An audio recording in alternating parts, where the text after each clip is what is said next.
Hey CrossFit New England, it's Coach Heather here again talking about sleep. So today our topic of the day is going to be melatonin, and I just happened to find this little guy in my closet. So we're going to talk about that, but we'll talk about the supplement form of it later. What you guys need to know is that melatonin is a hormone that is created in our bodies. So it's actually, this stuff is just the supplement form is either synthetically derived or it comes from actually animals. Melatonin from animals and their pineal gland. The pineal gland is where our melatonin comes from and where it is produced in our body. So that is in the center, deep in the center of our brain, also known as the third eye. When I was a yoga instructor, we used to talk about the third eye and how it was the place where you connect sort of your physical body with your spiritual body, but that is the same thing that we're talking about, the pineal gland that's in there. And that is responsible for producing melatonin.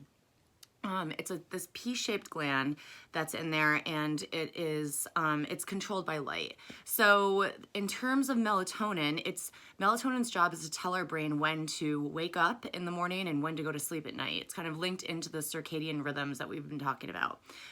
It starts at somewhere around 8 o'clock in the morning is when it shuts down, actually, because that's when the light comes up. When the light starts to go down in terms of the sun going down at night, it starts to produce somewhere around, say, 8 o'clock at night. So it's kind of got this like 12-hour cycle time. It actually, so once it starts producing it, the pineal gland starts producing melatonin around 8 o'clock at night. It actually doesn't peak until about 3 or 4 o'clock in the middle of the morning. And then around 7:30 or 8 o'clock in the morning, it kind of plummets and dives down. So in terms of the way I remember this is that it's kind of called the vampire hormone, because it only comes out at night. It's kind of nocturnal in that way. Even when the pineal gland is activated or it's switched on for whatever reason by the clock, if there is light around us, it can't even really start producing melatonin. So that's something to keep in mind as we get into this in terms of how light affects our sleep. So there are, like I said, there are these versions of the hormone that are sold on counters. A lot of us have used them at different times. If you're having trouble sleeping, or I know Maya used to use it when she flew to Africa. She took a bunch of it when she slept on the plane. The problem with melatonin supplements is that they're not regulated by the FDA. So what that means is that the milligrams they claim that are in each of these pills, whether it's regular strength or extra strength, it could be somewhere between, and it's been studied that it's been somewhere between 80% less than what it says on the label and 460% more than what it says. So it could be anywhere in between there, and regardless of what it says on the label. Even within the same manufacturer, the batches can be different also. So just keep that in mind in terms of when you're trying to figure out your doses, and it's just something to be wary of. Always try to check the ingredients, see what it actually says in there. Beyond that, what we also need to know is that most doctors will prescribe somewhere between 0.5 milligrams to 2 milligrams. Most of these bottles, this one is an advanced sleep, or basically extra strength, and this says 10 milligrams on it. Most of them come somewhere between 5 and 10 milligrams. So that means that is like more than double. If you're even on the conservative side, that's more than double what the prescription is.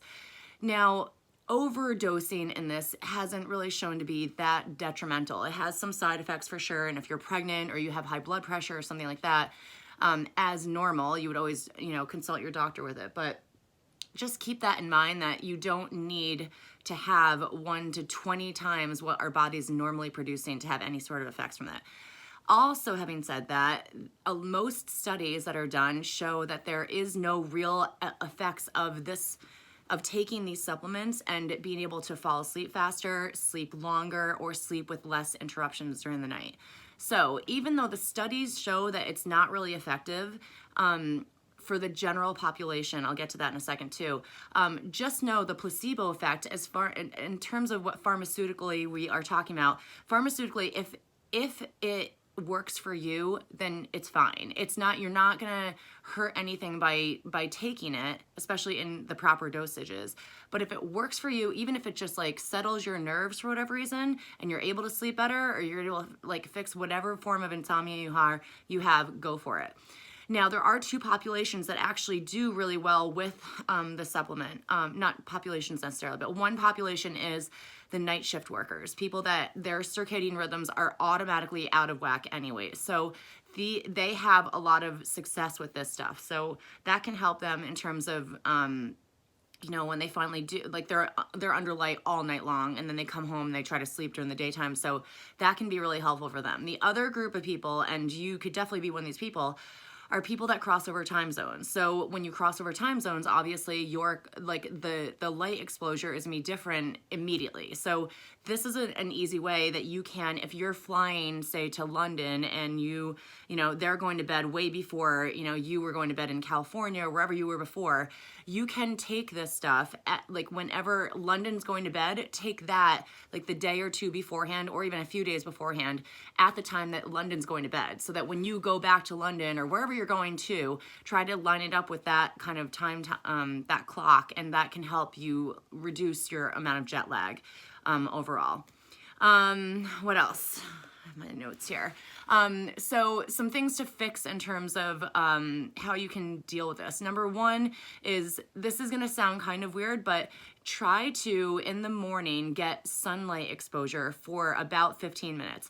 That will actually help set your circadian rhythm up for success later on that night. So 15 minutes of sunlight in the morning without sunglasses can be helpful for you to fall asleep on time at night.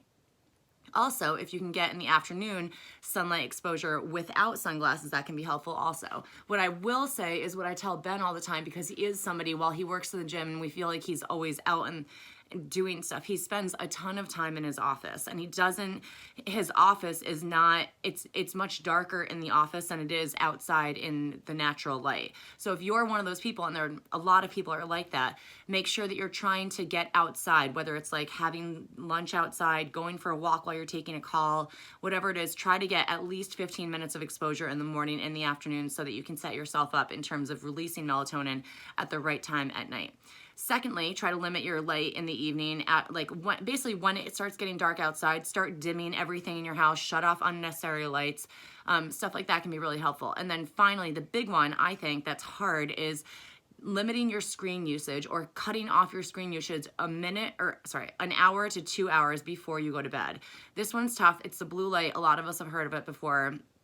But here is an interesting fact. An hour of iPad usage before you go to bed can set back your melatonin production by 50%. Okay, so you're peaking 50% lower than what you normally would. You're also doing that 3 hours later than you normally would also. So that's now cutting into your REM sleep. So you're cutting your melatonin production in half, and you're setting it back 3 hours. So now your sleep quality is hurt.